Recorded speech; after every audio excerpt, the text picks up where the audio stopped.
It's Mr. Christopher with the Funkatopia Radio Show. Wanted to make sure that we can actually hear things. Mico, how you doing, brother? I'm good. How are you? Now that we can hear each other, we're friends here. All right. Oh my gosh. Yes, That's yes. just the worst thing I've ever It seen. had you sweating a little bit. Oh my God. Yeah, man. Hey, that's I what don't like that at all. That's what the microwave does. It makes it hot. It heats things up. You know that. When I come there, it's getting heated. There we go. All right. So the one question I did have, I stopped that song early. Right. Misunderstood. You had all that backmasking going on in the middle of the song. What do you remember what you even said? Oh yeah. You mean the backwards stuff that I said? Yeah, the backwards stuff there. I said one of them was forward because there was two playing. The one forward, I think I was saying, I know what I was saying. I was saying, you know, I'm pimping hoes and slamming Cadillac doors, something. And I said the same thing on Star Search. It was yeah, it's me again, and I'm looking for that star. Just a bunch of rhetoric, and then we played one forward and one backwards. You know, just trying to get something going there. Something a little weird. I'm gonna have to pull that in Audacity and put it backwards. Oh yeah, you gotta do that. You gotta do that.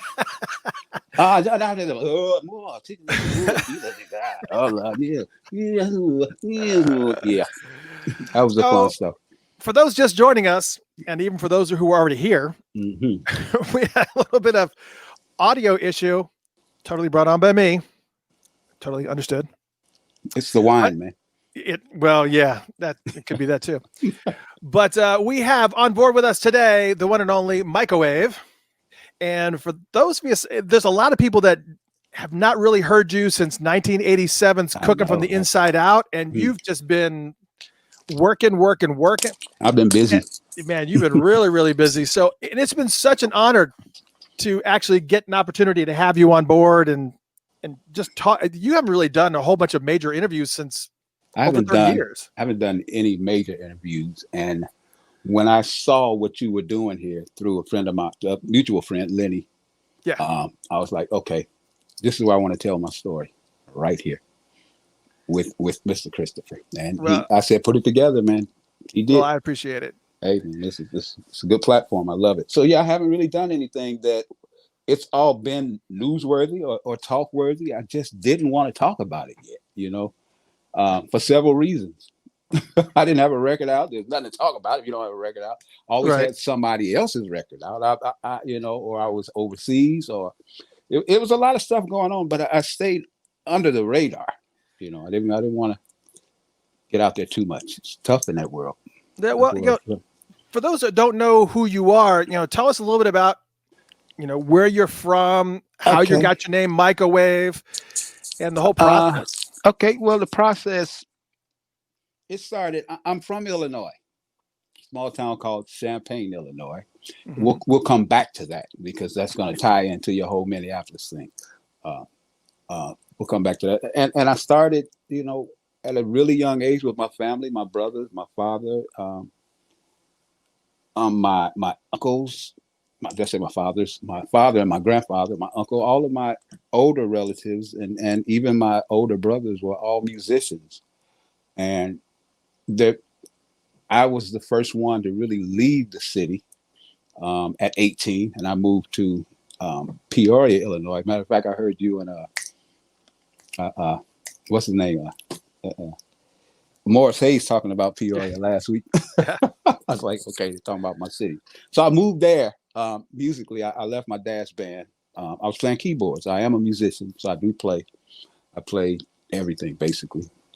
And keyboards was my main thing. And I moved to Peoria. And I was working for some people up here with the community thing, and they knew Bootsy's manager. And Bootsy's manager met me, and I had the long hair, and I had the rock and roll vibe going. I was writing songs, and they were like, "You need to meet Bootsy." I was like, "Okay."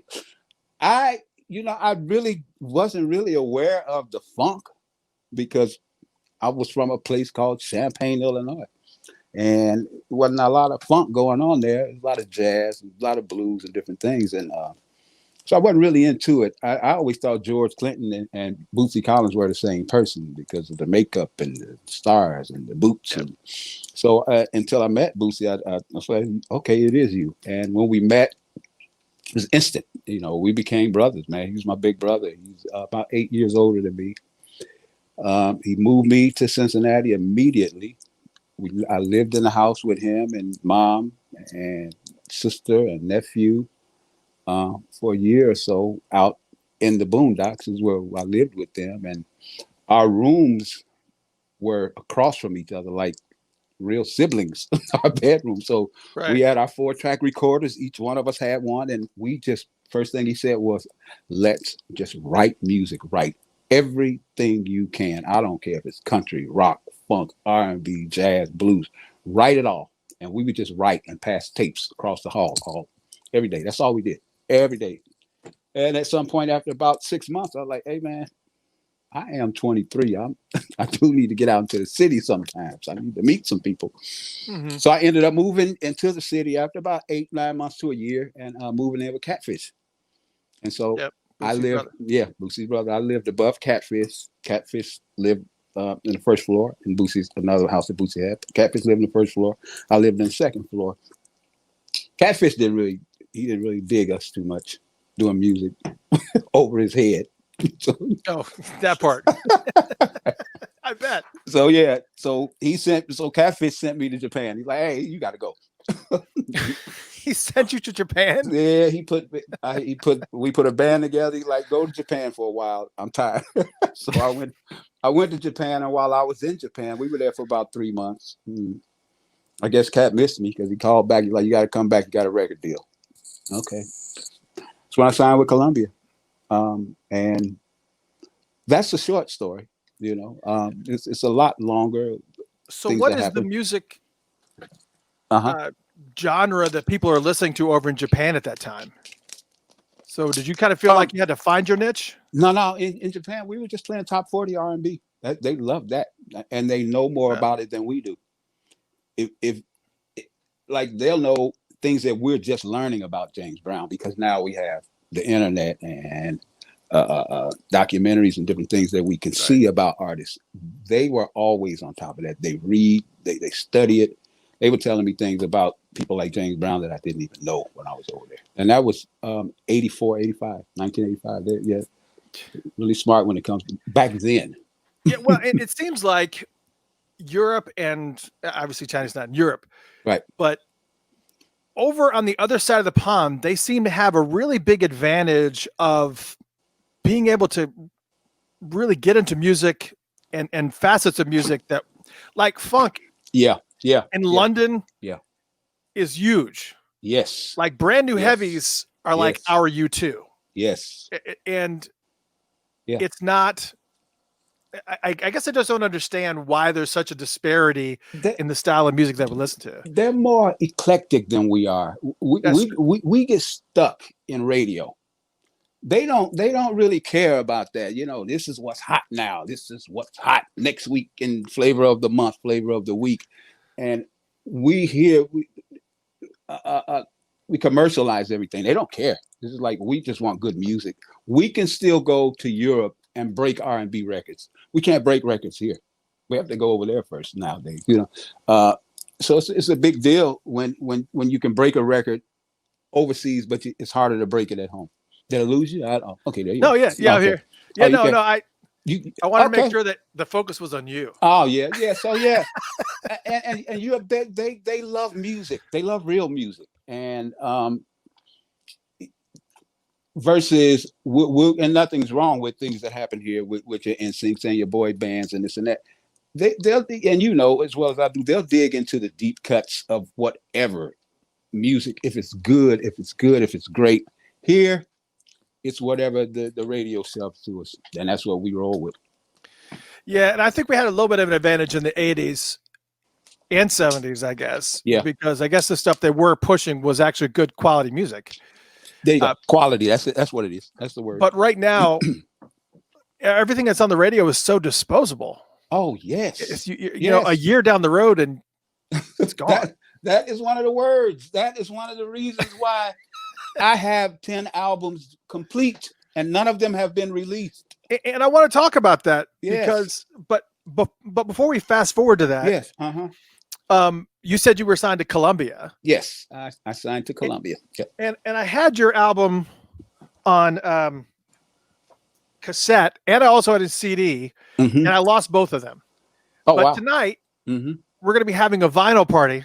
Oh, okay. And as I was going through my vinyl, I happened to locate Star Search.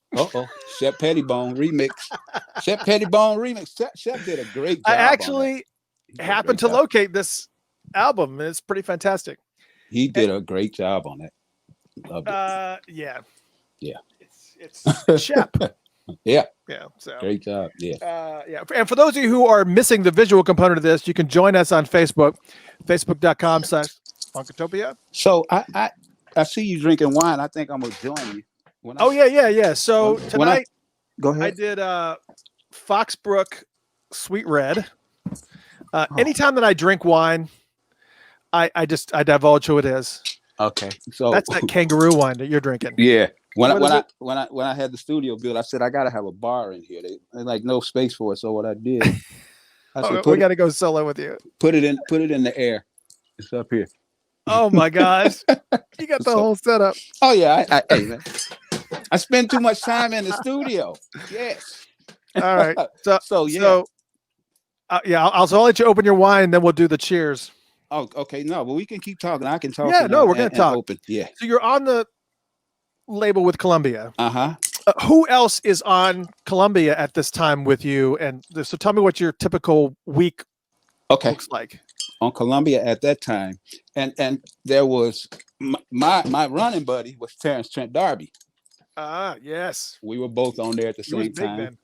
Michael Bolton, Henry Lee Summer, Tina Marie. Well, we're talking CBS, so that's how Columbia they would roll like that. Henry Lee Summer, Tina Marie, somebody from your Purple Circle, Elisa Fiorillo. Yep. We all toured together. Really? Yes. Tony Terry. We went out on a promotional tour. It was myself. I was going to say Elton John, but I meant Michael Bolton, Tony Terry, Tina Marie, Elisa Fiorillo, and Henry Lee Summer. We had a blast. I mean, and we would just be out there, man, having fun. And they weren't all on Columbia; they were all on CBS, which it could be Epic, Columbia, whatever other label. But as far as the label, Earth, Wind and Fire was on there. George Michaels, Michael Cooper. Wow. Michael Jackson was on Epic. Yep, that's right. The group Champagne. Remember them? Yes, absolutely. I think I have one of their vinyls over here. They're from my hometown. You know, I was going through my vinyl, and I happened to notice I don't own a single Michael Jackson album. Oh wow! Oh man, I don't know why. Hey, I think I had it on cassette and CDs.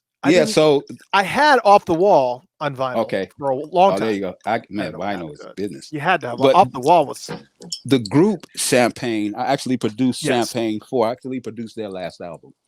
And I want to fast forward because you also produced Teach Me How to Dougie. Well, we'll go here with that. All right. Well, let's toast. Let's toast while you got your wine. To the funk. To the funk. There you go. Everybody that's got your drinks up in the air. All right. To the funk. Yes. All right. When it comes to Dougie, I was working with Lou Burrell, which is the whole machine behind MC Hammer. That's Hammer's brother. He was the guy that put that whole thing together and ran Hammer for all those years. He did that thing. Dougie was done. When it came to us, it was just dirty. It was just not clean, not dirty and as far as words, it's sonically dirty. We had to clean it up and make it a good pop, hip hop record. Right. So we did that. And then eventually, once the record did good, we got the record signed to Sony and ended up producing the whole album and all the remixes and doing everything with Bow Wow, from Bow Wow to Snoop to what's the girl, Teenage Dream Girl. We did remixes with her. Katy Perry. Yeah, all these things, and then the album, we actually covered a Michael Jackson song on the album and had Justin Bieber sing it, but he for some reason he couldn't hit it, so we ended up getting the Michael Jackson I sample. want you to say that again. Justin Bieber couldn't hit it. No,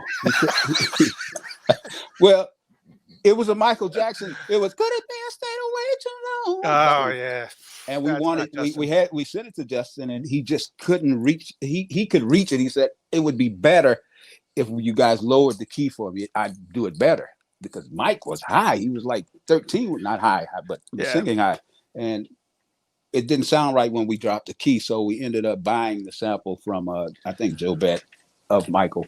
Just this vocal. Oh yeah, so that's the story on the Dougie. But we ended up. I have production credit on the whole album. Yeah, you know somebody I heard of just recently. I love going down rabbit holes. Oh yeah. Have you heard of Moses Sumney? Mm-mm. No, I haven't. I'm watching this special. I guess it's on HBO. Lovecraft Country. And they played this song during this scene in the movie called Lonely World. And it was, I'd never heard it. And I was like, who is that girl? and I looked it up and it was not a girl. There you go. It was Moses Sumney. Oh, wow. And this guy is amazing. I bet. He's like tall, kind of reminds me of Seal. Okay. But has this voice that's like way up. See, you should have got Moses to do that track. Right. There you go. Yeah. Right. Okay. Yeah, that record was up there. So yeah, that's the Dougie story. I have credit as a co-producer on the entire album, and fantastic. It was me and another guy. Yeah, so we had fun with that. And that's one of the things that I did. When it comes to production, I just did a song, maybe not even a year ago. It's out now with Twista, the rapper, yes, and the Brat, and myself. And you're naming all Atlanta folks now. Yeah. No, Twista, those are all Chicago folks. What you're talking about, DeBrat? Are you talking about Bow Wow? Twista and DeBrat are Chicago. No, because I thought DeBrat was in. She's in Chicago now, but she's from Chicago and Twista. But we just did a song together. It's doing pretty good. It's called "Stay Down." Stayed Down. I'm actually on Talkbox on that one. Oh man. You were one of the first to do. I mean, obviously, Troutman made it very, very famous. But yes, I was the second. I was the second. And and that was one of the reasons that I came with Bootsy. He produced the first Roger album. Him and George, and when Roger left, he's like, "Man, let's keep this Talkbox thing going." So I picked up the Talkbox and started playing that. I did a couple of things. Me and Roger were real cool, man. He'd give me pointers on how to do different things. There was a mutual respect there. But I had to respect him. He's the king of that stuff. I mean, oh yeah. You got Joe Walsh and Stevie Wonder, but we all made it to this book called I'll get it in a second. But there's a book we all made it to that's been published by I can't remember the guy's name, but he talked about myself as the first generation Talkbox player. He talked about Stevie and Joe Walsh and what's the other guy? Peter Frampton. Yes. Second generation was me and Roger. I was just going to mention Peter Frampton because a lot of white folks didn't hear the Talkbox until Peter Frampton. Exactly. Yeah. and do you feel? It's the book is called How to Recognize Beach. Right. I hear you. But but hear me when I say it again. I'll repeat that. How to recognize beach, right? But I'm really saying how to recognize speech. Right. How to understand speech, how to recognize speech instead of how to wreck a nice beach. Right. Because that's what it sounds like when you say it on a Talkbox. Yeah. How nice beach. So yeah, and it's a pretty good book, man. It's a good read. Anybody wants to get it. I don't want to miss anything that's going on in the chat room. I know a lot of people are talking about a lot of Australian wine fans here. Oh Lord. Don't ask me. We mentioned Lenny, and Lenny happened to mention Public Enemy sampled a song off of Cookin' from the Inside Out. Absolutely. What song was that, and what song was sampled? Misunderstood. Misunderstood was sampled into 911 And we is a just joke. heard. 911 is a joke. And Really? oh yes, it Pay plays all the attention to way that through song. the record. You can you if you don't know what part it is, you won't hear it. But there's a site called Who Sampled Who. Yeah. If you put in Mico Wave and Public Enemy, they'll play the sample and then play the record, and you'll hear it. Yeah, so Nice. that was a nice deal. I was flattered. Well, and you had a lot of success on your own. Yeah. I mean, speaking of like instant replay and Mhm. Misunderstood that That we was a talked big about, one. and I That was love a big Star one. Search. That was a big one. Yeah, Star Search was big for me. I'm So- glad you like it. How did you come up with some of the concepts and some of the titles for some of those songs, and what's some of the processes that you go through with your songwriting? Then I was writing with Bootsy a lot, and we would just vibe, and we'd come up with it, and we'd be saying something weird during the day, and next thing you know, we got our little dictaphone recorders out, and it's like, you hear that wave? And it's Bootsy. Yeah, I got it. Go cut that. And give me the tape. I'll go cut it. And he'd be like, man, mixing bad with good, sing it like this, and then we just come up with a hook, or we come up with the hook first from something that we said during the day or at night, and just make it into the studio on that stuff. It was just fun music, so it wasn't a lot of thought, wasn't a big thought process lyrically back then. We were just having fun and trying to make the music feel like it was fun. I mean, nowadays, we're a little more oppressed about what we're going to sing about or write about. It just has to make more sense now. So the process was to get a groove. If it feels good, find a lyric. I think the best time that we had with that was when we worked with Herbie Hancock, Sugarfoot. Oh my God. From Ohio Players. It was me, Bootsy, Herbie, and Sugarfoot, and Nikki. Nikki was a programmer, and then we had DST, the DJ, who that was something special. Now, what song was that? What song? We did a whole album. We did the whole album called Perfect Machine. We went to look that up. Oh, the album Perfect Machine, beat wise, Sugarfoot singing everything on there. Oh, Bootsy, you got Sugarfoot. You got to let him. Oh, you got Sugarfoot. You got Bootsy. You got myself, and this was the vibe. And Bill Laswell produced all of it, and Herbie was there, of course. Herbie didn't spend a lot of time in there with us though, but Herbie would come in and he'd hear it. He'd go, okay, let me add this little jazz thing, and then he'd say, okay, I'm gonna go over here with Wynton Marsalis. Y'all got this. That's how it went. But we had fun doing that. I mean, and to work with Sugar in there like that, man, it was just like, and he has his guitar, because Sugar, he hits his melodies from the guitar. So he'll go, and then he'd sing that. I wanna be with you tonight. I'm like, this cat is special, man. Now, is this Herbie Hancock's album? This is Herbie Hancock's album. This is an album after Rocket. I'm trying to find a pen. The Perfect Machine. Perfect Machine. You guys need to look that up. And Perfect Machine, Herbie Hancock. Yes. And this can be people you'll see us all on there. Here's a story. There's a song on there called Beatwise. And me and Sugar and Bootsy, well, the night before, me and Sugar we were in the hotel and we were writing, and he didn't like the fact that Larry Blackman was really all over him, all over his vibe with the owl and the vibe, and so he's like, we got to write something to counter that. Believe it or not, that next morning we're going with extra afternoon or whatever. We're at Quad Studios in New York. This is where one of the places Tupac got shot at. I remember that. We were at the studio. We were coming down the elevator. We're going up. As we were getting off, Larry Blackman and one of his guys were getting on.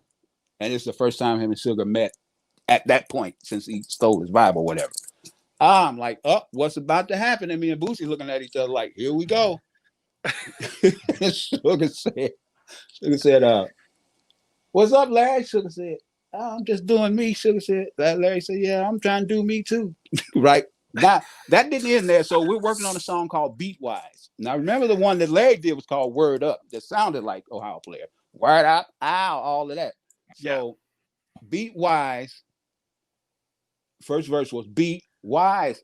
I apologize in time. That's first verse, the beginning of it. After he saw Sugar, the second verse was word Wise, I'm taking back my lines. I was like, this couldn't happen at a better time. We were working on that song right there. It Oh was my a gosh. beautiful thing working with Herbie, man. I mean, it was magic. You know, and I've always thought about that, but this is the first time, Mm, you know, as far as because Ohio players to me were always one of the originals as far as second practice, doing absolutely. all that. Yeah. That's Yeah. you know, Yeah. Yeah. even sweet sticky thing. I mean, All of everything is that. just Yeah. Then you had the Barcades that would do it. You had the Cades right. do it. But And then when Michael Cameo Cooper. came out, Yeah. I mean, they kind of came out around the same time. But when I don't But know. It's well, when Larry started singing is when right, that happened because Larry right. was the drummer for years, you know.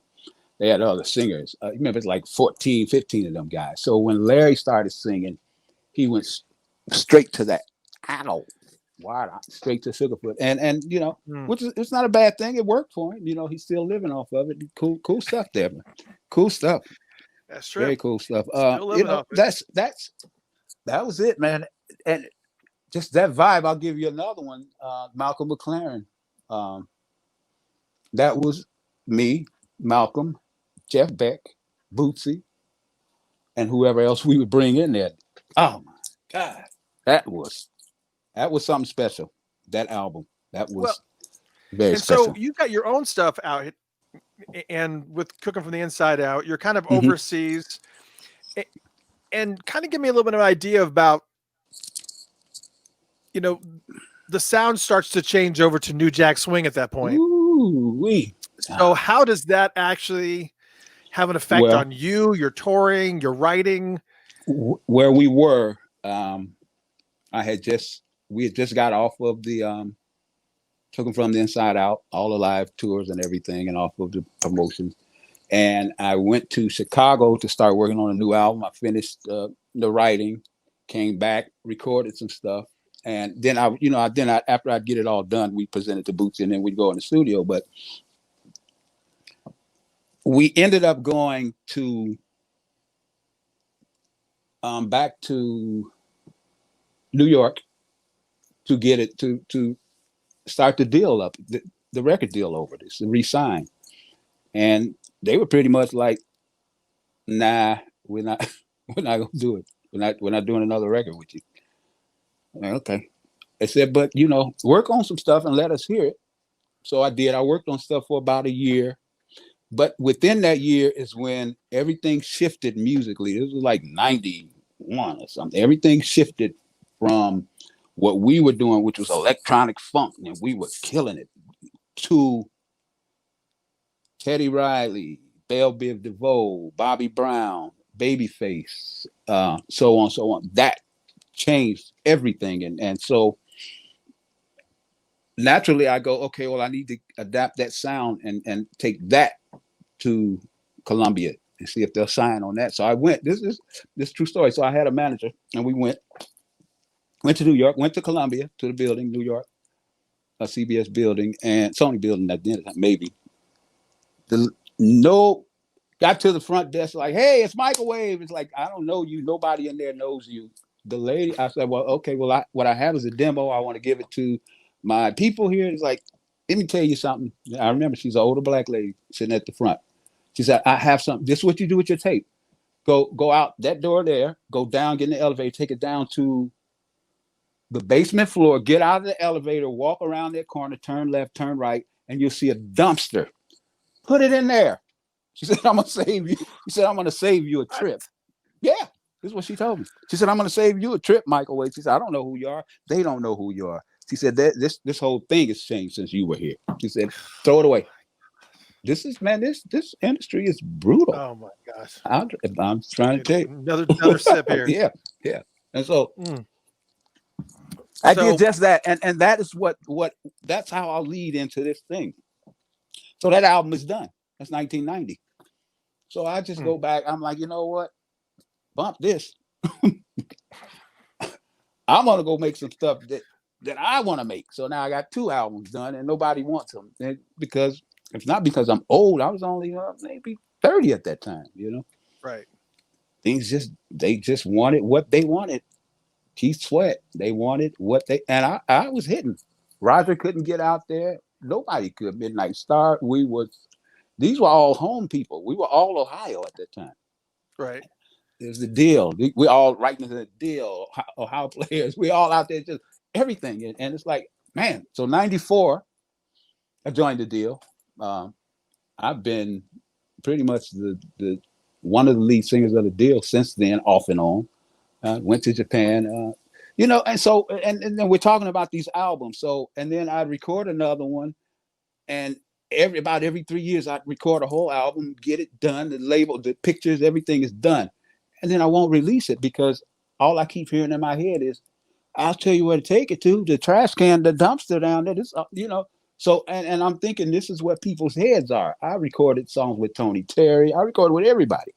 We got duets. We got all kind of stuff in it. We just could not get nothing. So I'd go overseas. I went to Japan for a while. Stayed over there for about 7 years. Did an album over there, maybe 2. Never released them. I would just keep recording and recording and recording and recording. And I have all these albums now. When I say now, I mean 2020. All these albums are done. They're mastered. They're ready to go. And then I recorded one in 2018, 2019. So that you asking me why I was doing that. And then on top of all of that, I have 2 problems with me as an artist and producer. I'm a procrastinator and a perfectionist. And when you put those 2 things together in the studio with me, you'll get it done, but it's never good enough. So you procrastinate on putting it out, and then you procrastinate on fixing it. So you just move on to the next one. So we never, it's just whoop. Yeah. But at the same time, I'll give you this. Over the last 4 or 5 years, I've been scoring movies. I've done a couple of big movies, complete scores, and that's what I really love doing. It's the scores. I did one just came out. It's called Canal Street. It has a bunch of A-list black actors in it. So my issue is I always have another outlet instead of just doing what I want to do, which is just go in the studio and make music, make microwave records. I got plenty of them, and people go, "When you want back in the studio?" I don't need to. Right. Yeah.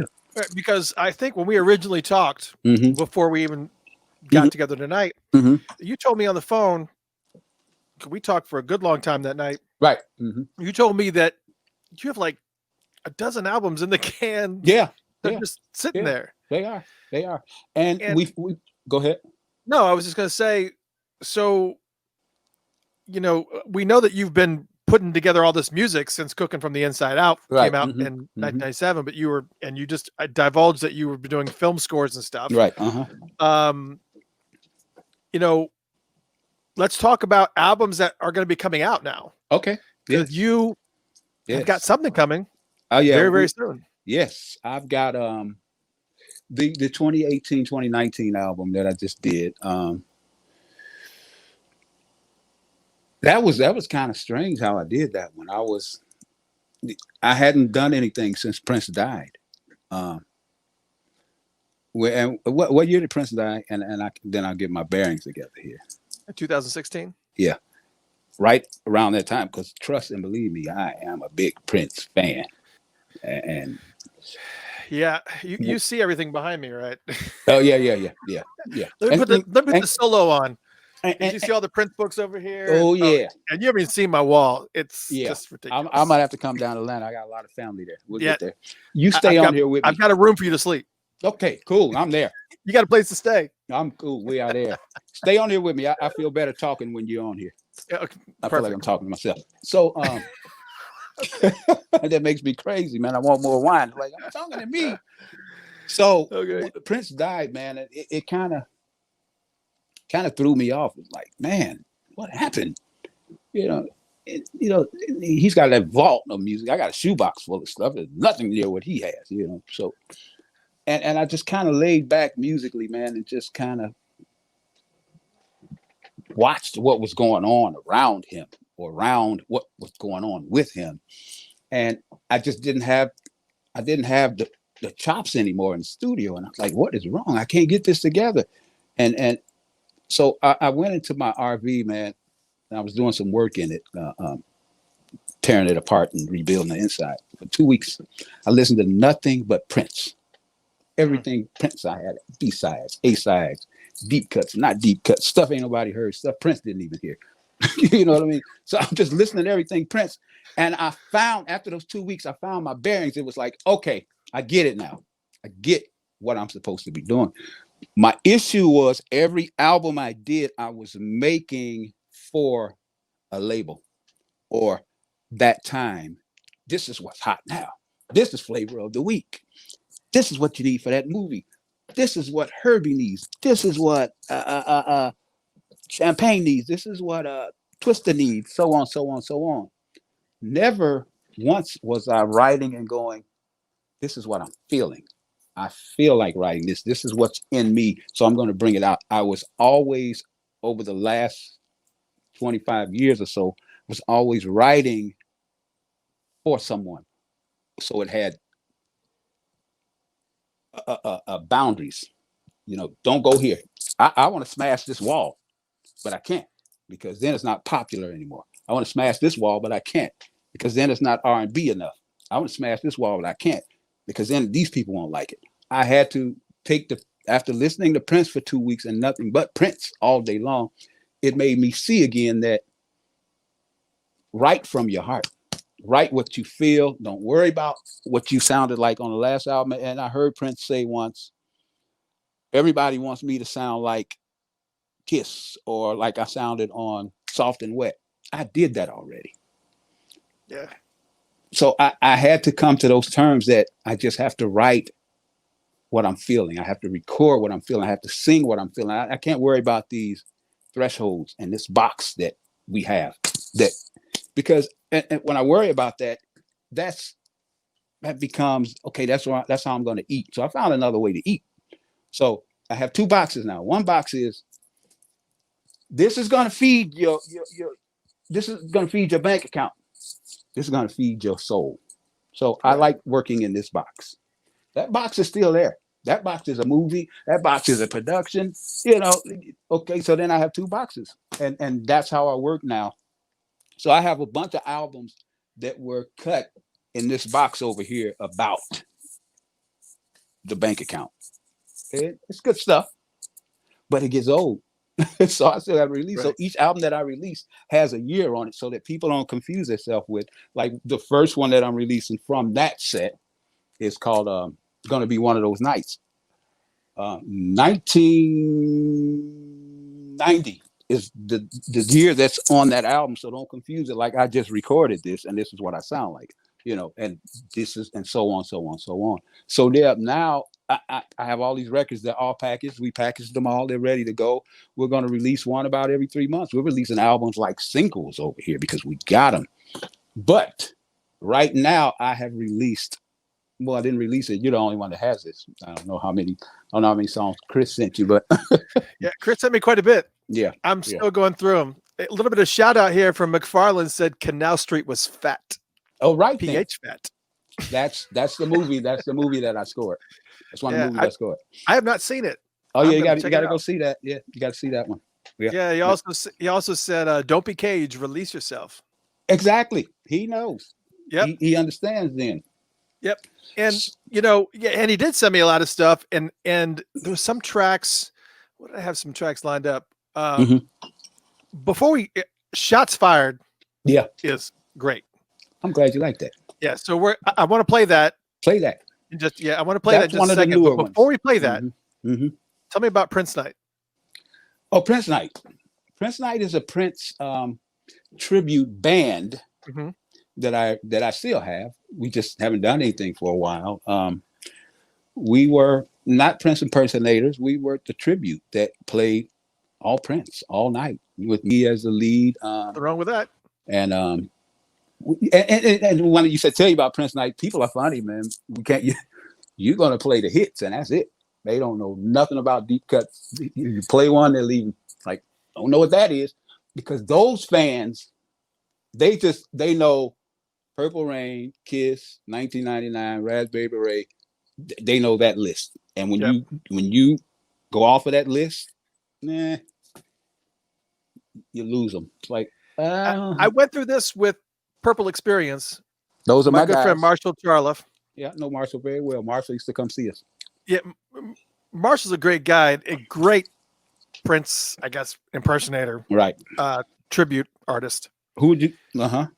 And I've said this to him before because I kind of felt like, the set list to me was very top 40. Yes. And I was just say, there are so many hardcore Prince fans here.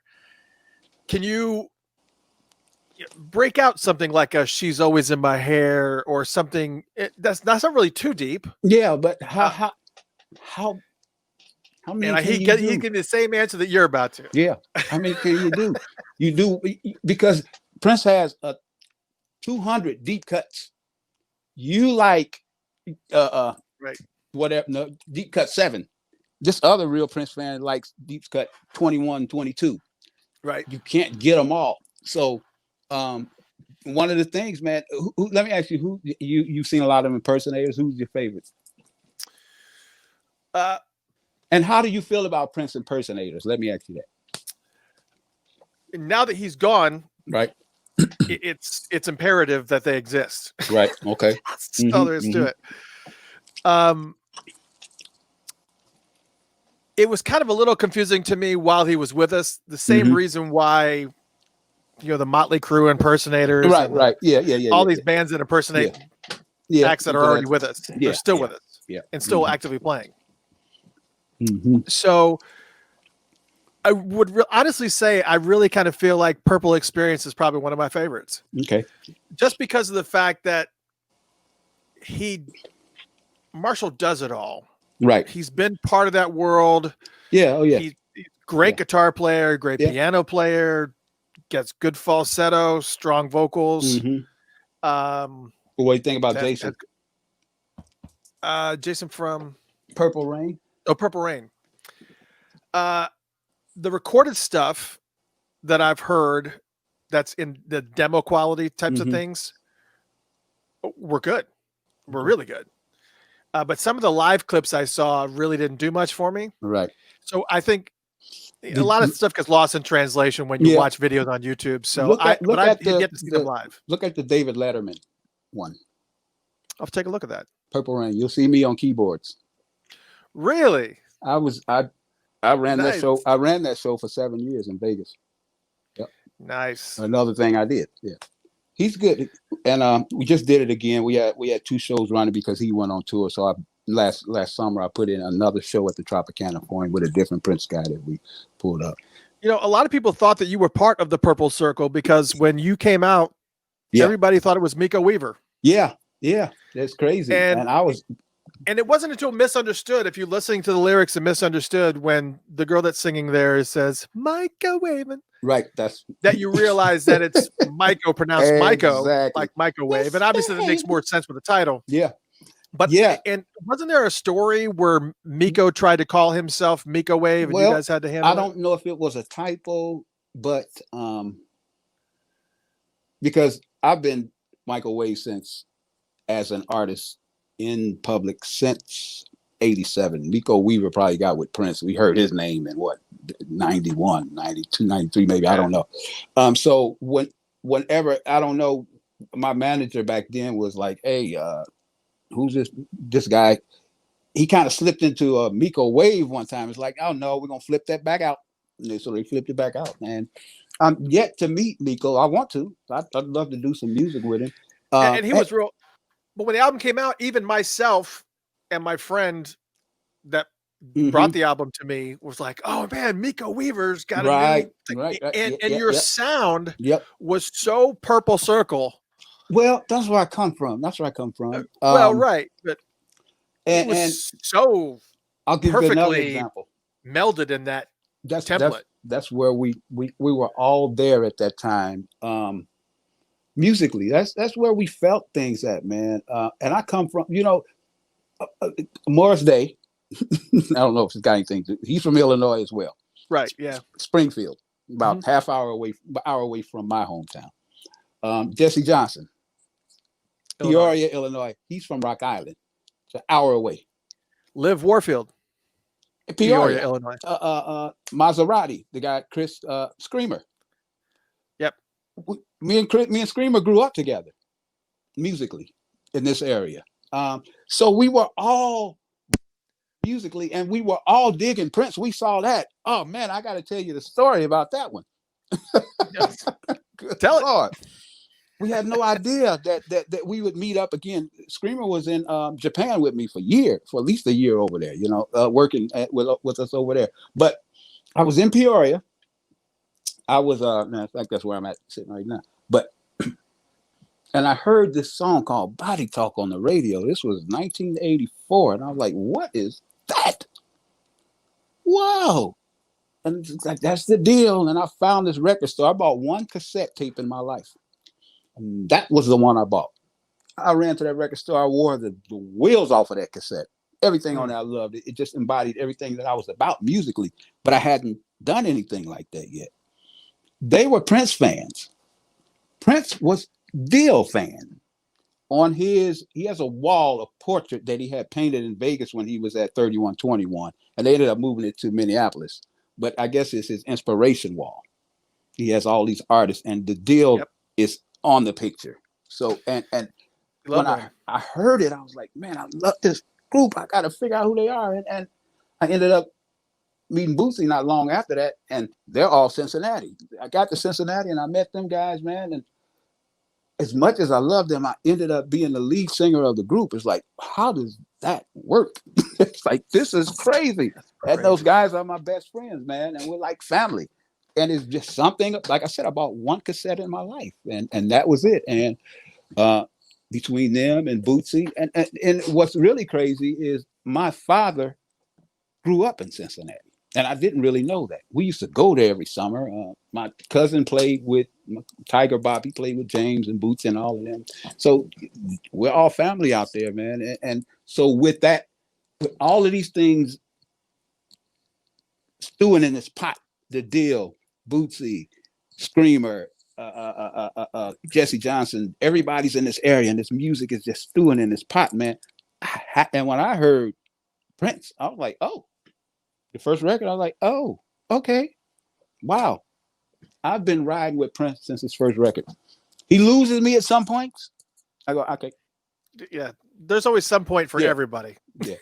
It's something in there. My favorite Prince album would be Gold. Really?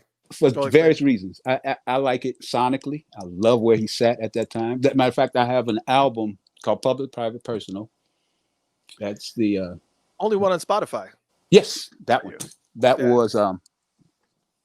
was one that was inspired by Gold, the Gold Experience. I lived that album, and I wrote mine sitting next to it. It's like, okay, let's go. I want this to feel like this, feel like that. I love this record. So yeah. That we're tied in. We're dug in deep with the Purple Circle, man. And a lot of people. And I've met these guys. I've actually met Morris Hayes. One day I want to remind him where he met me at. He won't see if he remembers. And Prince came to see me once in Japan. At a place I might have to play "Shots Fired," which is one of your new tracks. Mm-hmm. Mm-hmm. So we're gonna play that.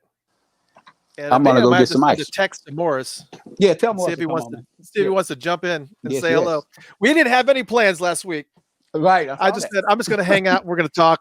There you go. And then Tony M drops in, and Morris Hayes drops in. Yep, that was cool. Okay, that was cool. Yeah, hit Morris, man. We can talk. Yep. Yeah, let me see if I can hit him up. All right, so play that. Gonna debut it. All right, do it. Anything you want to say about this song?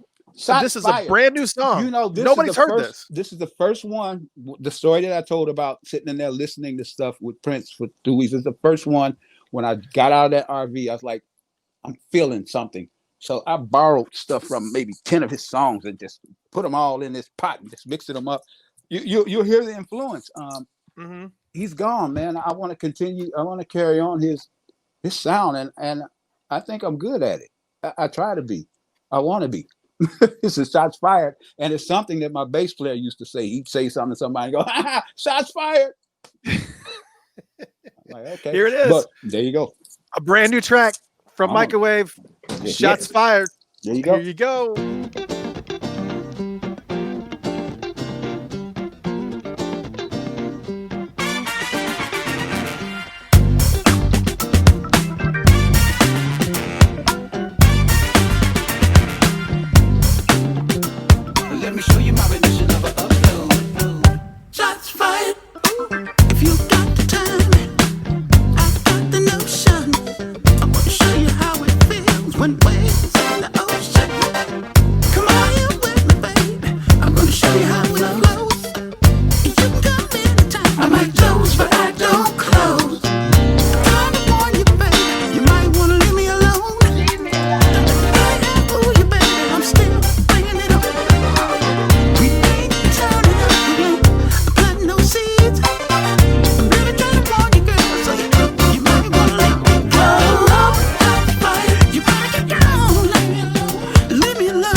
started, won't be so nice. Don't get it started, won't be none. Just give me a little bit of that crown with ice.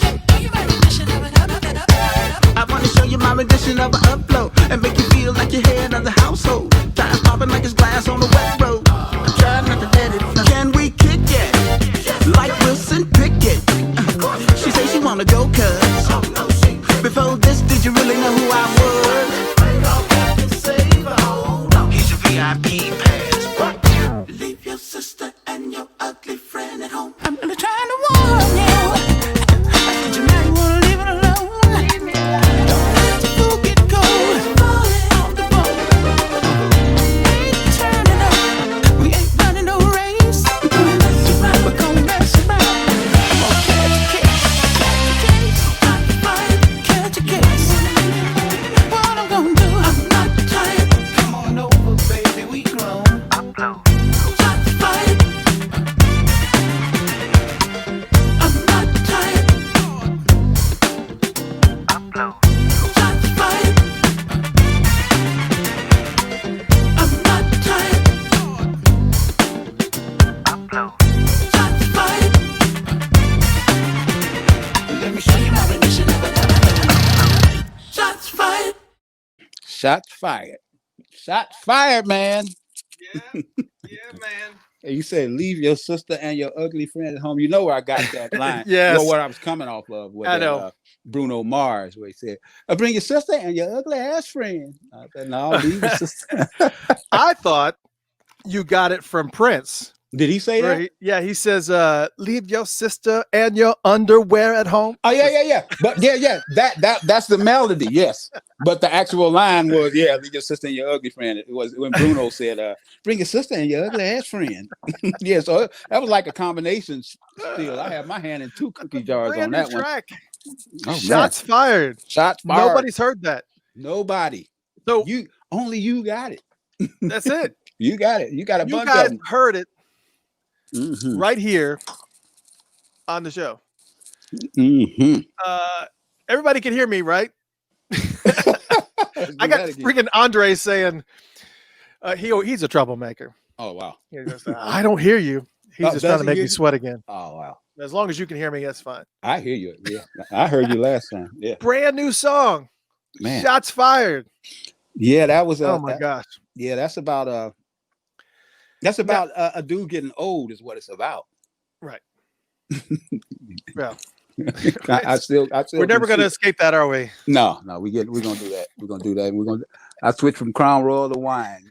Just try to make it happen. Oh, well, and speaking of exclusivity, I was talking to Chris, and he was saying that you guys are going, your manager, right? Okay, yeah. He said we're going to be doing a lot of song debuts right here exclusively. Oh yeah, on Funkatopia. Oh yeah, absolutely. This is where it's got to start. I told you I love this platform. I love what you're doing. What an honor. Love it. And Prince loves it. Bootsy loves it. I love it too. Man, come on now. It was kind of one of those things. It's like, you do what you love, just kind of like what you're doing, you do what you love and you get passionate about what you are. Follow your passions. I appreciate it. Same thing when you're doing work. Right. They always say that if you're working during the day and you find yourself drifting off and doing something else, whatever it is that you keep drifting away to, that's what you're supposed to be doing for a living. There you go. If you always do what you love, you'll never work a day in your life. That's what I heard. That's a beautiful thing. And I learned that early, and I've stuck to it. I haven't worked a day in my life. Yeah, I have. I found out when they sent me a Social Security benefits thing. It's like, you have $3. you'll get a penny a week once you turn 70. Like, what? Man, Donald Trump. No, mine's a little bit higher than that. Wow. Like, okay, I'm done. Are you serious? Yeah, man, because I've never worked. Oh my God. I was like, what is this? You got $3 in your Social Security account. Come on, man. So I got to write some more songs, man. You got so much. They got to make some money. So we got a new album Shots Fired that we just heard, is this on the album that's coming out in a couple weeks? This is absolutely. That's on the newest album that I did. That's the one after the whole Prince thing. There's one on there, man. You might not want to play it right now because it's so long. It's 10 minutes long, but it's called A Letter to Prince. Right. Yep. I'm saving that for last. Yeah, man. Play it tonight. Oh, good. But it's going to be a close after we're done here. That's a tearjerker. Yeah. I wrote that song. I actually recorded it. And that's about Prince. It's about something that I had in a dream that after he died, it was like, this is what, and I was looking for some sound bites from Prince, right? To play in the intro of him saying, hey, this is Prince or something. But he spoke to me. He said, hey, I'm not going to give it away, but you'll hear him in the beginning. That was the sound bite I found, man, which, oh my God. Do you have to get clearance for those sound bites? It was on YouTube. Oh, well. Yeah, those are public. Yeah, public. The YouTube didn't get cleared for him. And if they want, here's what it is. I'll pay for it. But it's not him singing. It's him talking. I got it from him. He's speaking at an award show or something. So, yeah, once they do that, it's public domain. So, speaking. So, yeah. So what's your plan for marketing all this new music? Because you've got like this vast amount of music that you're planning to release. Are you planning on touring? Man. I mean, when touring starts back up. Man, listen. What's the plan? This is what I do. You see where I'm at? I'm in the lab. There's another lab over there. It looks backwards in here, but there's another lab over there. I am told to stay in there and stay out of the way of the business. So I don't know. Chris will be able to tell you. Chris Norman, he'll tell you. He's got all kind of stuff going on, man. He's got. Yep. He said, I've been waiting on this album for 4 years. That's what he told me. We finished this album 4 years ago. 3 years. I've been waiting on this record. He said, all I needed was this. Now we can go to work. He said, but he did all the movie stuff and all the other things and whatever, back publishing and all of that. We're good with all of that. Where we go forward from here, he has to make it happen, and he's making it happen. So I'm sure we're going to tour. I mean, I'm actually going to start building a band once it kind of calms down with this pandemic stuff. It'll calm down a little bit to where I want to be around people. I haven't been around 2 people in 6 months. I don't. I'm one of those that won't come out of here, but that's who I am anyway. So it's like, you can't go to the gym. You can't go to the thing. I wasn't going there anyway. So I'm good. I'm good. I'm good on all of that. I don't need to worry about getting haircuts and all of that. Well, yeah, so much for the long hair, right? Yeah. So. Oh man, you saw that. No, you told me about it. Yeah, you gotta look at them pictures, man. That's a whole nother program. I saw. What was the reasoning for going back to Cooking from the Inside Out? I was looking at the liner notes. Mm-hmm. The liner notes from Discogs. Right. It doesn't really name who plays what. I mean, there's a list of some of the players, but it doesn't really list you out. Yeah, it doesn't say I played anything, does it? Yeah. Well, Columbia, because if you really listen to the album, I have an eclectic musical palette jumping off on there. I have the ballads, I have the funk stuff. I didn't think Instant Replay was going to be the hit. That was the big hit record. Mm-hmm. They didn't put my picture. Here's a story for you. They didn't put my picture number one because they didn't want people to see me yet. They wanted me to come out as just music. Don't worry about what you look like. We have you on the inside. You're looking like Prince and Jesse Johnson in there. You all good. But one of the things about it, just kind of off keel on this a little bit, but my name was even smaller on the cover. It was Mico Wave. At the time that they sent us the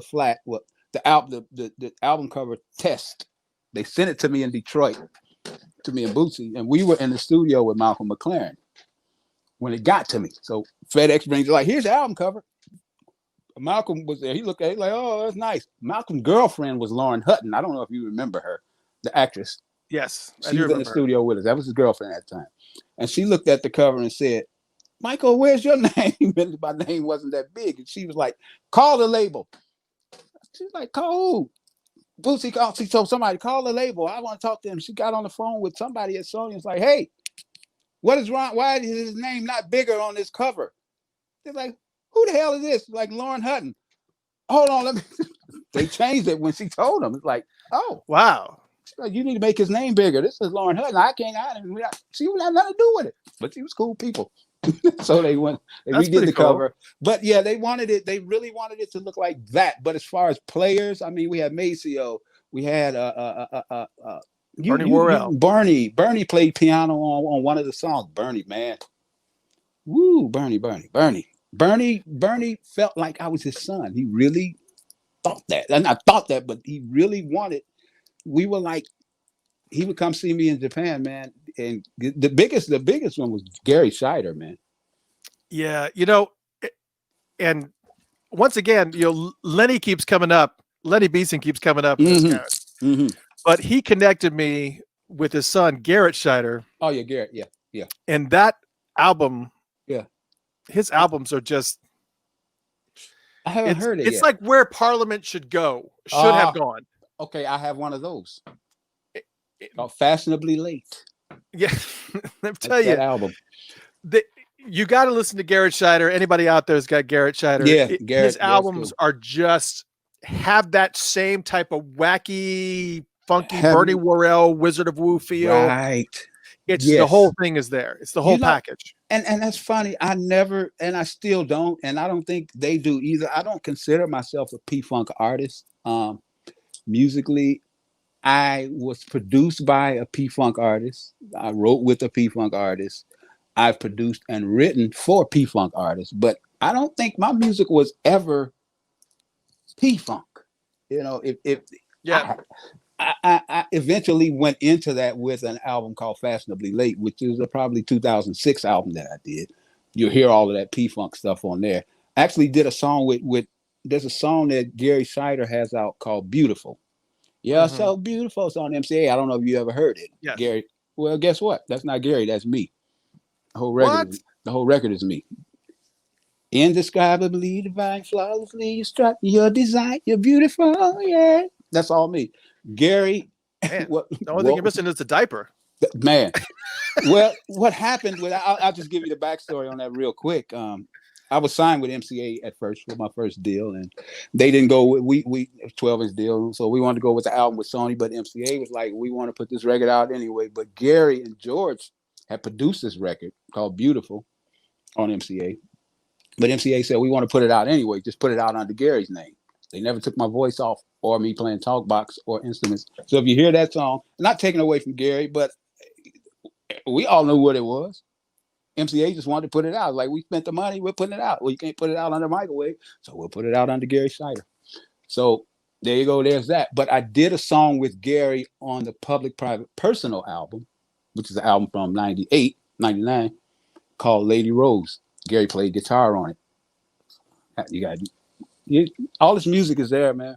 I worked with Gary, Bernie, all these cats in Japan when they would come over, man. Michael Bland actually came. Is that his name? Am I saying that right? Michael Bland, yeah. Michael B, yeah. He came through once with Prince. They came to the club that I was playing in there. Prince got up and left because that was the time you didn't want to be called Prince. And my bass player said, hey, we'd like to welcome Prince in the house.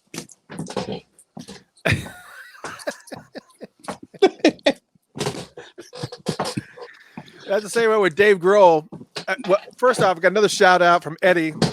Michael, love your track Kiss, a beautiful melody slow jam. Oh, Kiss, man. That's the one. That's that one. Kiss. Well, I was going to say, Dave Grohl had the same story. He came to see Prince in concert, and I guess Prince found out that he was there. Oh, wow. And said, Dave Grohl from the Foo Fighters. Right. And said, Dave needs to come up on stage and do a song with me. And Dave had been drinking at the time, was like, no. I'm not. Any other artist, I absolutely positively would go up there for, but there's no way in hell I'm going get up on stage with Prince. The immaculate. Yeah. It's no way. Well, here's a purple story for you. At my gig in Japan, Sheila was a regular there. Sheila E. She used to come in all the time just to hang out with us, her and a couple of background singers. She was there one night.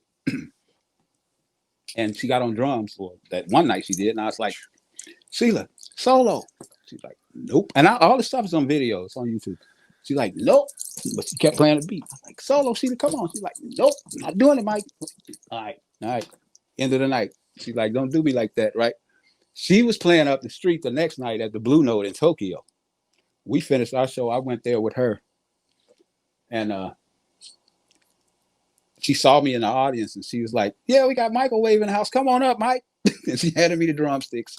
It's like solo. Payback to bitch. Yeah, and walked away from the timbali talking about solo. Huh? But I did notice that she has her lyrics written on her drum heads. I was like, wow, Sheila. I think they were backwards too because she just left it. But Sheila's cool. Wow. Yeah, we had fun at that place called Pickford Live Hall. Very cool. Yeah, Lenny is the man. Lenny is he's done a lot around here. He's a good guy. Well, Eddie wanted a little bit more information. So where did you come up with the concept for that song? For Kiss, Yeah. I was living in. If you ever saw this thing that Bootsy does on YouTube where he's playing the bass and showing everybody where the one is, like this the one. Boom. Thank you. You ever seen that video? I was in his rehearsal hall, which is in the basement of Fifth Floor Studios in Cincinnati, Ohio. And I was living in there because I wanted to be around the music all the time. And so I built a studio out of all of these theater curtains. They were maroon. And some of the lyrics in there, I said, and I used to have a lot of girlfriends back in the day, and they would all come visit. They didn't care what I had. It's like we sleeping on top of a keyboard case. It didn't matter. This is what we do. This is how we get out. And this song, I want to kiss your lips because I can't resist. But one of the lyrics in there is, while I was sitting alone in my lonely room, so lonely and sad and feeling doomed, I pick up a bottle, throw it on the wall. How was I to know that was your perfume? Now your scent is with me, don't know what to do. You're hiding in the walls. I think I'll paint them blue. That actually happened. So that's where those lyrics came from. And when I threw this bottle that this girl had pissed me off or whatever, I threw this bottle on the wall, and now that was her scent. So now, because those were curtains that I threw it up against, and it busted on that against the wall and the curtain, it's now your scent is with me. I don't know what to do. So now you're here forever because I'm not going nowhere. So that's where that lyric came from. Piano wise, Bernie played on that. He played on top of what I had already played. It's kind of a classical piano piece that I played. It was just an emotion, man, a vibe. I want to kiss your lips. After that, and I'll give you another story about that. Bootsy, he liked the song. He didn't like it for the album. He liked it for my album because it was so far away from everything else. What's the guy's name that asked the question? Eddie. Eddie. So right before that song, you got to know what plays. There's this sample that comes in right before Kiss. It goes, off we go into the wild blue yonder. Mm-hmm. That was a dig from Bootsy. He put that on. I didn't even know it was on there because he didn't want that song on there. He called me, go, man, that song ain't got nothing to do with the album. Why you putting that on there? I'm like, hey, man, I love it. He's like, all right, we're going to put it on there. And then he put that little sample before it. Like, yeah, there you go. I was like, all right, you got me. So off we go into the wild blue yonder. So yeah, Eddie, that was it. But I love the song, man. The song is great. I have a live version of me doing it on YouTube. So and I heard some people, you've been in the mix, and so many people don't know who you are. But I know there's other people who do, and call you the, say you're heir to the funk throne. How do you justify that to people, or do you even accept that title? I that was being kicked around back in the 80s, 90s, as Bootsy and George I was still really hanging with them. So it looked like, okay, here's the next guy coming up. It probably, heir to the P-Funk throne, but I could never claim it because I never considered myself P-Funk. I think P-Funk should evolve more than it has. Mm-hmm. Kind of like what you're saying Garrett Scheider is doing. Right. I don't think there's an heir to it. I think there's somebody like George's kids that will evolve it into something. Yeah. I wouldn't want to control anything in it. These guys are still here, they're still here. They're still doing music. We tried things in the 80s and 90s. We tried taking it electronic. It didn't work. My thing with P-Funk is, if anybody should have been an heir to it, it should be Dr. Dre. Because he took that stuff to a whole nother place. That whole gangster rap, Los Angeles, but you can't take something that's not ready to be given away. The king is still there. George is still there. Bootsy's still there. Bernie's Well, gone. he's closing up shop. Yeah. So, yeah. And I can honestly say, that some of the direction and some of the material that I've kind of been hearing, it's not really Parliament. It's not really funky. And of course, it's not going to be because it's not George. Right. Yeah. But it's being taken in a whole different direction. Very, very hip hop, borderline rap. I think it had its day. P-Funk had its day. Motown had its day. The sound of Philadelphia had its day. You can't go, this is the sound of Philadelphia in 2020. That just doesn't happen. This is Motown in 2020. No, that's done. That doesn't mean that Gamble and Huff are not still trying to write or whoever was with Motown. It's just like what's happening with P-Funk. Bootsy is still going. He's been going. He never stopped. Never Brand stopped. New album coming out in October. Exactly. And so, but does it sound like P-Funk from back in the day? No, he doesn't have to do that because all the young artists are doing it for him. You got Childish Gambino. He went and did the whole Bootsy vibe. You got Dre and them. They're still doing it. We don't have to do that. We move forward. Evolve, make the music evolve. We can't keep doing. You can't keep beating the same horse.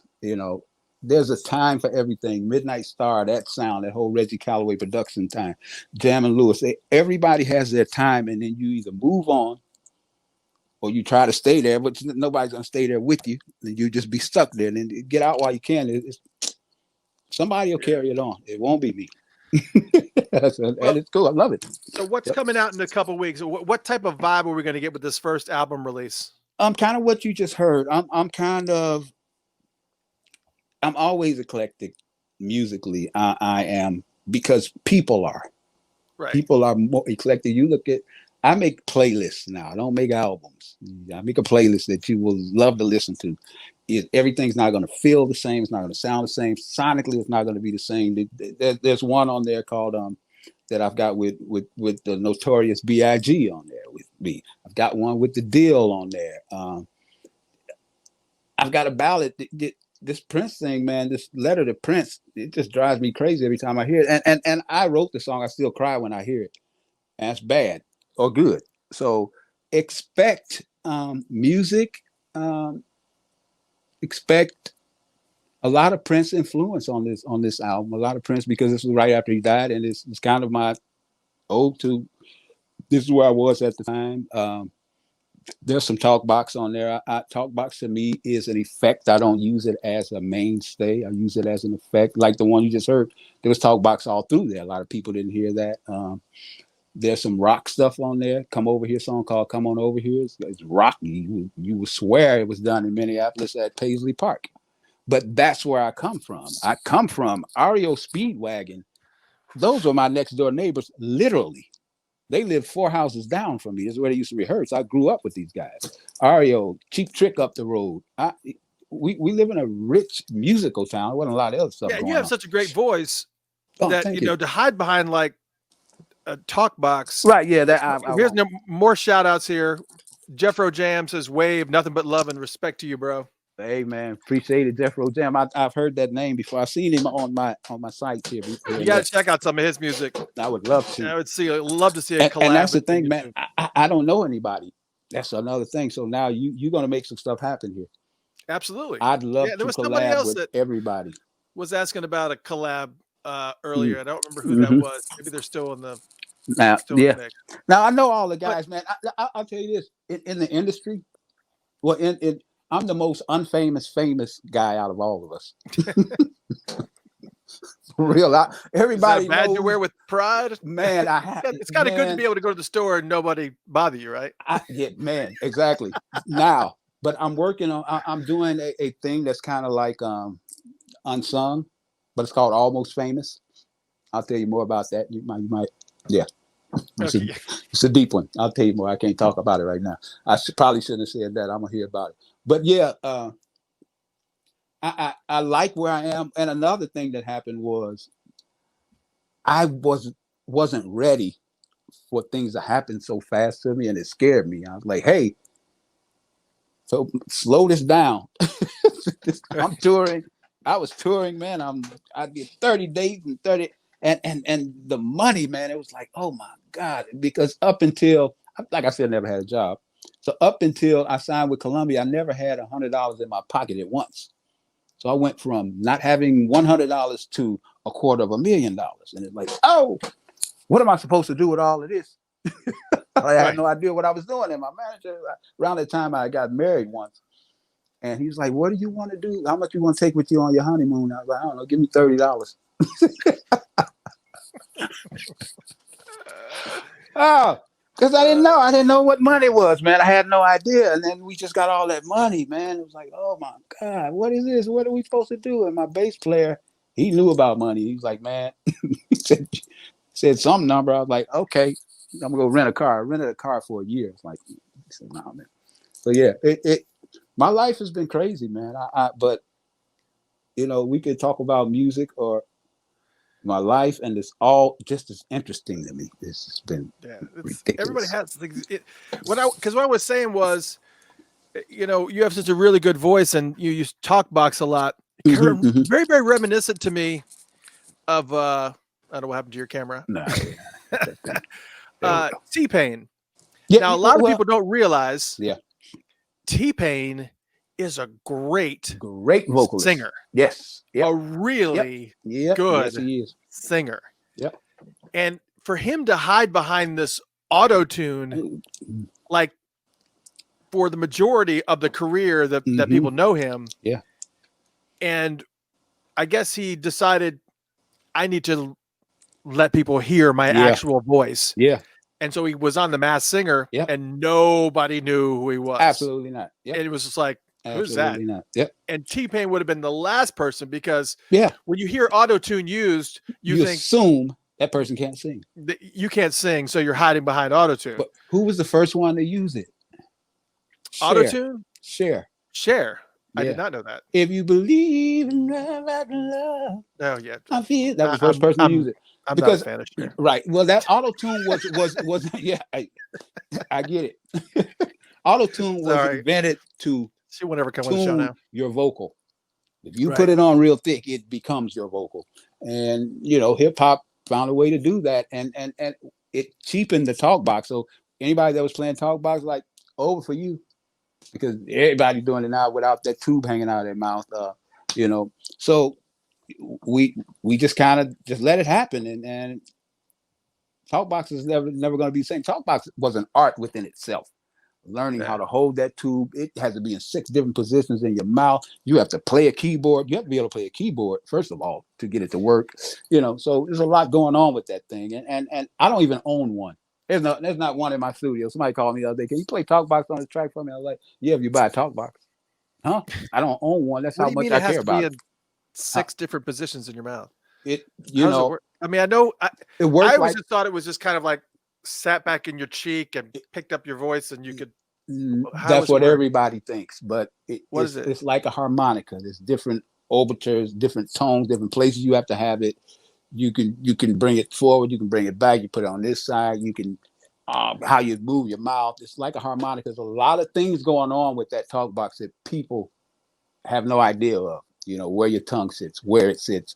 I thought the tone was decided by the keyboard or whatever instrument you were going through. Yep, that's the tone. But that just goes. You have to form. Now, I wish I had one in here. You have to form these words. You have to hold your breath on certain things. You have to breathe. You have to open your mouth on certain things. You have to move the Talkbox over with your tongue. It's so many things going on with that thing, man. Yeah, it's a lot of stuff. I just thought it was just a tube that was picking up your voice from inside of your. And I did too. I did too. And until Roger told me different, he's like, I just used to watch him like, oh my God, what is he doing? And you go home and you just figure it out. But it takes me about a day or two to figure out any instrument. And then once I get it, it's like, okay, I'm gonna learn one song on this damn thing, and that's it. Now, say the Talkbox, I kept going. I got a couple of questions here from the Uh-huh. McFarland says, Wave, do you remember the shows we did for the politicians? We did a lot of those in Peoria. McFarland, I didn't know it was that McFarland. That's my old manager. Yeah, there he is. Yeah, okay. Well, McFarland, oh yeah, I remember those. We used to play for a lot of politicians. He probably getting ready to come up. This is actually the person that introduced me to Bootsy right here. That's McFarland. Okay, so when you said McFarland earlier, I thought it could have been him, and I did tell him I was doing your show. Yeah, and he's probably right around the corner from me. But yeah, oh yeah, absolutely. We used to do a lot of shows for politicians, man, just Mico Wave shows. But here's another thing: I haven't done a Mico Wave show, man, in 20 years. It's been all Prince night. So now we're hopefully gonna get back that's to going to that. change here. Oh, absolutely. Near future. Yeah, and I'll definitely do Prince cuts on the show. I have to. Lenny says, ask Wave about meeting Aerosmith in Louisville. Oh my God. We did a show in Louisville. What's that? Any Steven Tyler story? Yeah, well, it's not that filled with debauchery and whatever. It's not that deep because it's not that deep. It didn't have. What we met in an elevator. Let's go there. Love in an elevator? Yeah, there wasn't no love in the elevator. But we were at the Brown Hotel. They had just finished the show in Louisville, and I had just finished the show in Louisville. And we were all staying at the Brown Hotel. I remember that. I'll never forget it. And we were in a hotel, and pretty much that's where I met Steven Tyler, man, in the damn elevator. I'm in my Gab, long hair, and he's like, man, who the fuck are you? I'm like, who the fuck are you? Like, you little short one. Like Steven Tyler. Like, man, I've been a fan of his forever. Yeah, that was a good time. Man, it seems like I meet everybody in the elevators. I met Larry Blackman in the elevator. As long as I didn't meet Prince in the elevator, I'm good. Yeah, the one time I met Prince was shocking. He kind of had like a hard time talking. Really? What was going on with that? Standing in front of me, and oh my God. Oh, you had a hard time talking. Well, yeah, no. yeah. Okay. Well, because you always hear the stories about him being short. Right. Yeah. They always did diminutive, and they use all these adjectives to describe him. Right. And you don't really process, because he's just. I've said this many times before. He's a master of perception. Yeah. Yeah. So taller people sit further back on the stage. Yeah. People that are about the same height are allowed to come up front. Right. Yeah. He was just a master of depth. Yeah. Perception. Oh, yeah. Come in the room. I come in the room. Everybody sit down. All that. And when he came around the corner, and I'm face to face with him, and I'm like right under 6 foot. I'm like 5'11". Me too. And he came around the corner, and the top of his head was about to my chest, right underneath the chin. Okay. With stacks. Oh wow. So he's a little guy. I was like, your head just starts processing. It's like, it doesn't really matter. You're still right. You're still Prince. Yeah. You're still a huge godlike figure to me. Right. But it's like your brain is like kind of like in a haywire. Yeah. Oh yeah. Yeah, I get it, man. It's like, this is Prince. You short, but you are big. Yeah. You are tall, dude. Yeah. So I got an opportunity to, tell him how much his music meant to me, and just shake his hand. And did he listen? Yeah. Okay. But I got to actually stand next to him and sing. Oh, okay. You do sing, right? Oh yeah. I'm a professional vocalist. Yeah. I've done national television commercials for Coca-Cola, United Way, Nancy Reagan. I know a bunch of stuff. Yeah. I caught that on one of your other shows that you were singing. I was watching something. You was like, yeah, when I was singing, such and such. Okay. Yeah, and we were well, we're gonna do a duet, man. We gotta do it. Oh yeah, man. Right, absolutely. Cool. I gotta come up that way. I gotta come up that way. Come on, man. So, you got a place to sleep here. Don't worry. Yeah, you got a place. And when you come down here, there you go. Then we are all good. What part of where you at? I'm actually just outside of Atlanta in like Gwinnett County, which is kind of northeast of Atlanta. My family's in Lawrenceville. That's where I'm at. Okay. They're right off of what's that main road over there? Never mind. Pleasant Hill, 29. Yeah. Well, my niece lives there. She's actually Beyonce's bass player. She's been with Beyonce for 7 years. Wow. Nice. Yeah, so we got a rich musical family here. So yeah, she's in Lawrenceville, and All of her sisters play. They all play. Well, a little more praise for you. Jeffro Jam again. You and Roger really opened my head in the early 80s, and I invented and made my own the Howard Cosell mic, Oh, wow. JC Boombox, Oh, wow. and Moog MG1. Okay. Jeffro Jam. We got to hook it up, man. We got to hook it up. The three of us have got to get together. Oh, yeah, we will. We Tell you, will, man, it's gonna be a We party. will. Yeah. Where's Jeffro Jam at? I think he's in Ohio. Is he? Yeah, I don't think he's too Okay. far from you. Jeffro, where you at? I want to say it's Ohio. Okay. But here are some of the songs that Chris sent me. Let me know what you want me to play next year. Okay. Because then we're going to come back, talk a little bit more about touring and some more things we can expect, and then close it out with Letter to Prince. I would say come over here. Come over here. I got that one. Yeah. All right. Yeah. And I'm looking forward to, I haven't been able to listen to all of the tracks that Chris man. sent me, but he Yeah. sent me about 3, 6, about 10.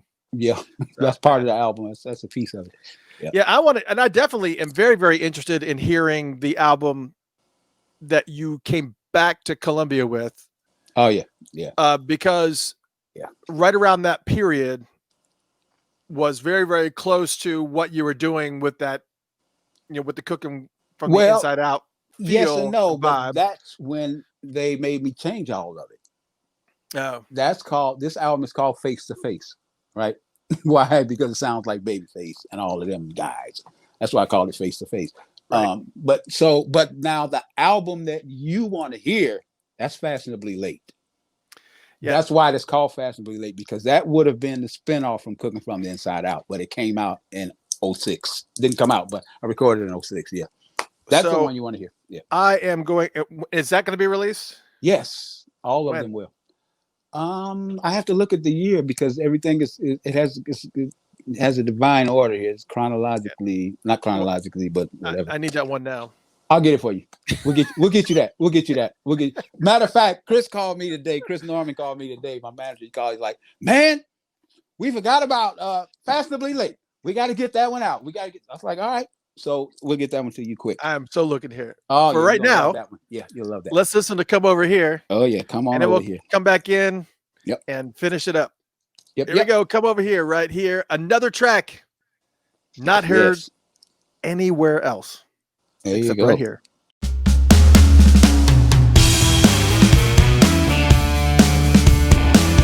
Somewhere, somebody down the line gonna catch you like this. And when they do, you know what it is. Somebody gotta find it. Let's make it clear, babe. You are insane. Feel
And that was As Long As You Come Over Here. Yeah, yes. Man.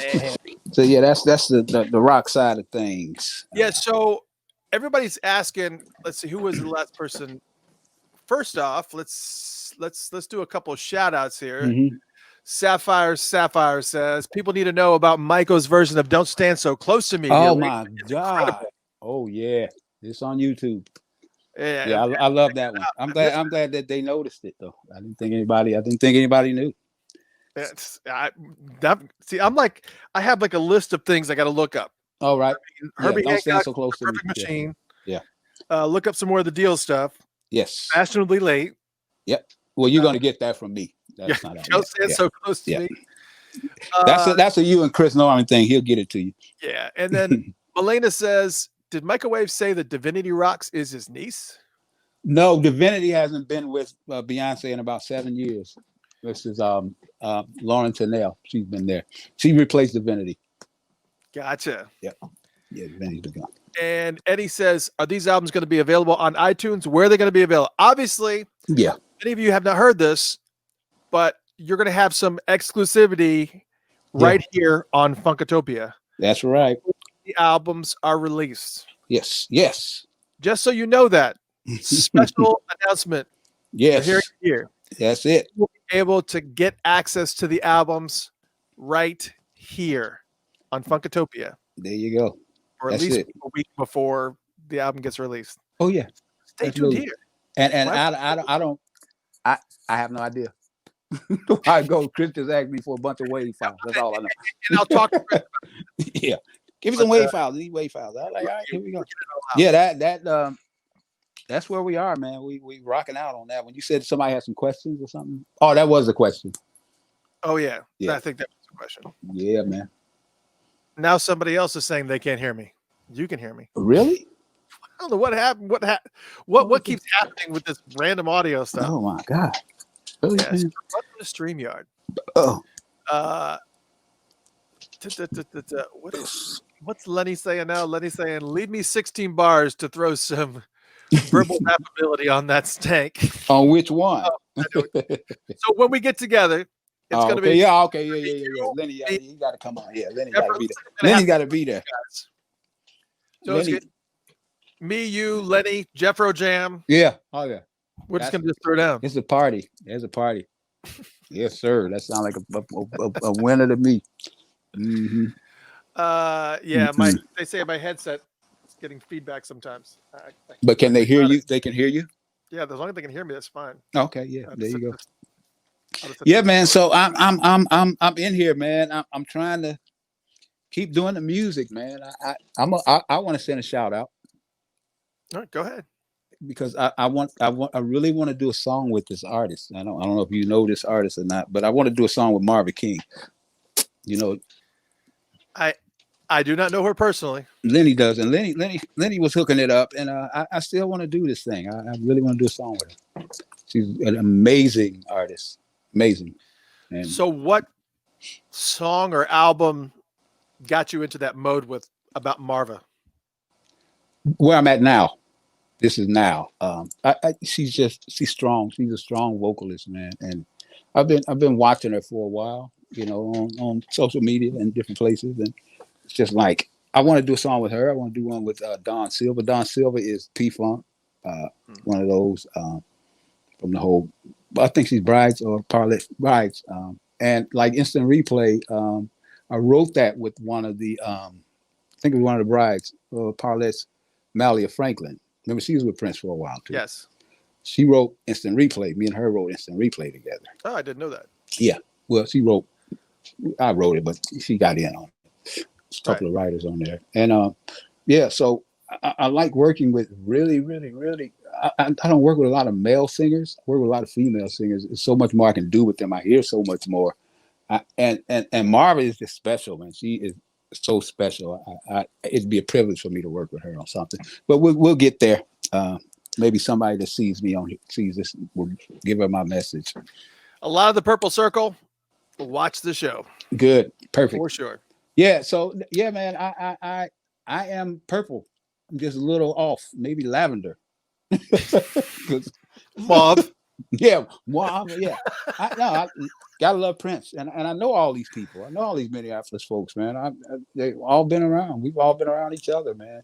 Cincinnati we used to ride with Minneapolis. Whatever Minneapolis would do, we were doing. So we kind of just vibed on the same stuff all the time. And Prince is the one that started it all. So anybody that says you copying Minneapolis, oh, we copying Prince, whatever. I know the guys in Low Key. I know the guys in The Time. I know Morris and all of them. I know all of these people. I know them. Bean, everybody. Yep. Everybody. I just want to work, man. I want to do something with Mark, Brown Mark, man. Everybody. Well, the only thing we could do is just help get the word back out. Yeah, get it out there, and man. I want to work. Yeah. Just get this pumping. Mm-hmm. So if anybody wants to hear anything that he does, all your social media handles are at Mico Wave Music. Yeah. MICO Wave WAVE Yes. Music. Yes. Mico Wave Music. Yes. Yes. And then even on SoundCloud, it's soundcloud.com/Mico Wave Music. Yep. And you can also search SoundCloud for Mico Wave. Yep. 2 separate words, Mico and Wave. Yeah. Right. Yeah. And me and Boosie, we talked. Our old manager, he passed away. I wouldn't even say a year ago. But we talked then about we need to get in and do something because I'm sure that me and Boosie are going to get in. That's going to be crazy when we get in there now.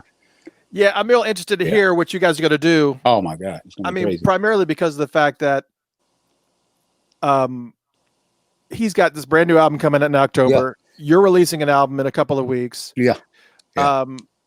And now you guys are being more actively involved with Funkatopia with all this, exclusive stuff that we're working out. Yes. Bootsy is working with Funkatopia now. Mm-hmm. Matter of fact, I have a meeting with him tomorrow at 7:30. In the morning? No, at night. Bootsy doesn't do 7:30 in the morning. I was going to say you got a meeting with Patty. I rarely do 7:30. Yeah. So there's a lot of symbiotic things that are happening. Yeah. So I'm sure it will all work out, and this is all going to everything happens for a reason. And I think these crossroads are Mr. great. Christopher, you're going to be the catalyst to a lot of things that are about to happen. I can guarantee you that. Well, I'm glad to be a part of it. You're that guy, and I'm coming back on the scene. I've been off of this scene for a while, man. When you're in Las Vegas, you're nowhere. You're nowhere land. Las Vegas is their own world. They do what they want. They don't connect to anything else. They don't care about original music. Nothing. If you have a show, we'll come see you. That's it. That's about. You have a show. That's it. Yeah. So yeah, man. I'm really looking forward to. And let me give you this. If nobody gives you this, I appreciate you. I appreciate Chris that. Norman appreciates you just for the connections that you can make, the people that you can bring together, the music that you are willing to play for people, and talk to people, man, and give them a platform. We need that. And then when Lenny told me about you, I was like, that's the guy. That's what I want to tell this story with me. And there's more to it. There's a lot more to this because there's a lot more music. And one reason that I haven't done a lot of interviews is because that's what they are. They're interviews. People don't like to play your music. Like, man, I'm not a talker. I want to play my. Well, you did a good job tonight. Well, I mean, I'll get it done. Great stories and everything between songs. But I need to play some music. We've been talking for the better part of 2 hours. Oh, well, wonderful. Didn't even seem like it. It's the wine, man. It's the wine. That's why I have it. Yeah, but you were loose, telling stories. Yeah, man. It's good. Man.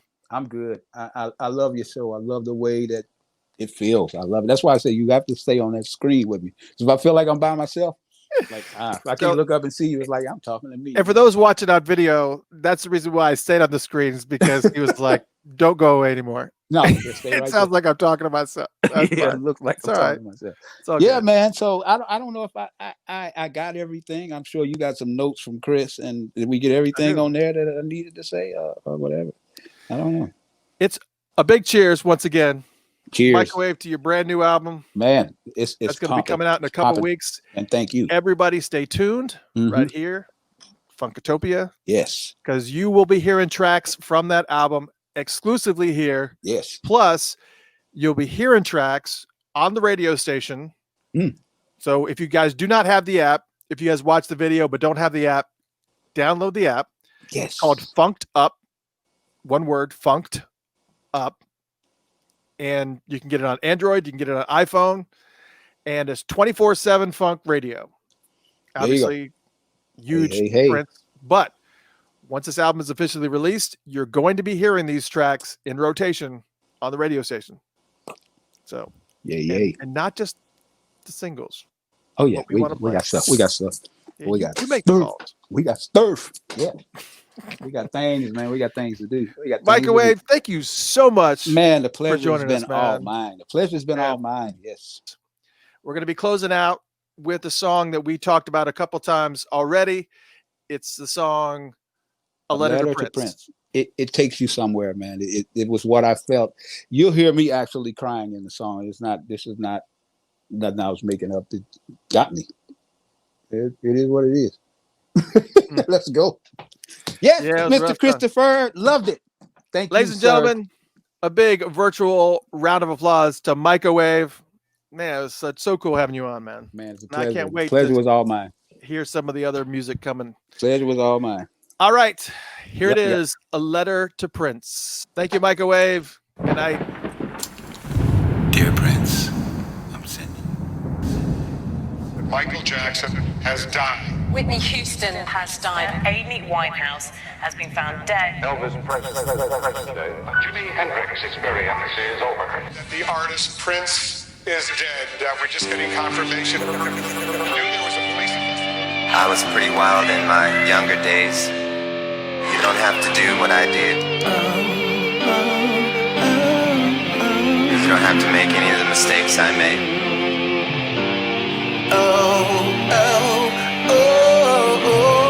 The future's in your hands now.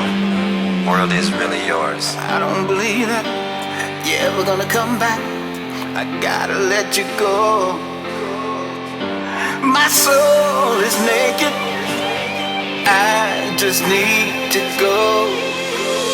Take me to a different place where I can breathe. Inject me with Novocaine. Can we just numb the pain? Not trying to get out of here, just kinda ease the pain. Every time I hear your voice, I can still see your face. Let's take the last train. Let's not pass the plane.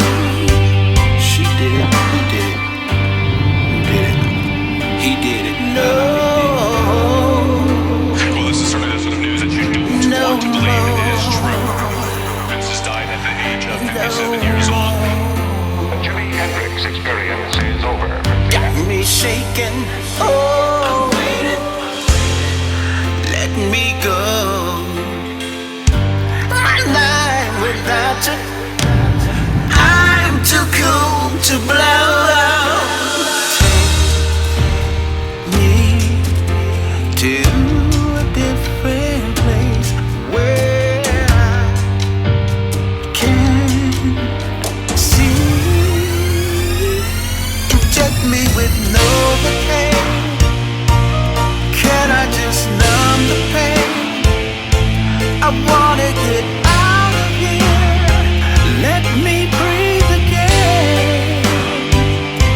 You so cold, I'm freezing. You shut me down since you're not around.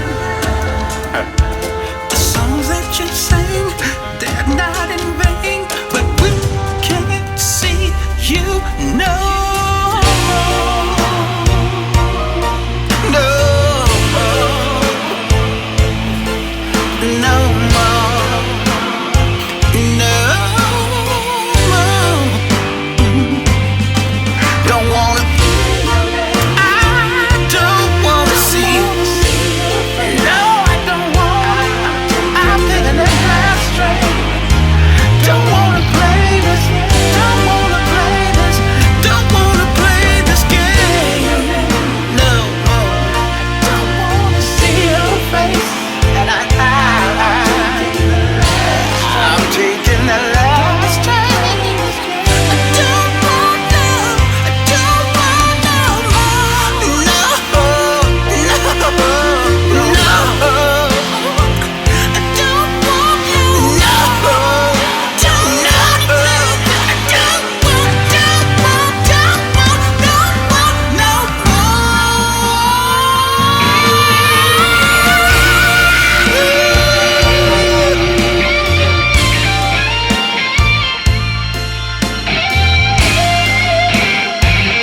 giving up a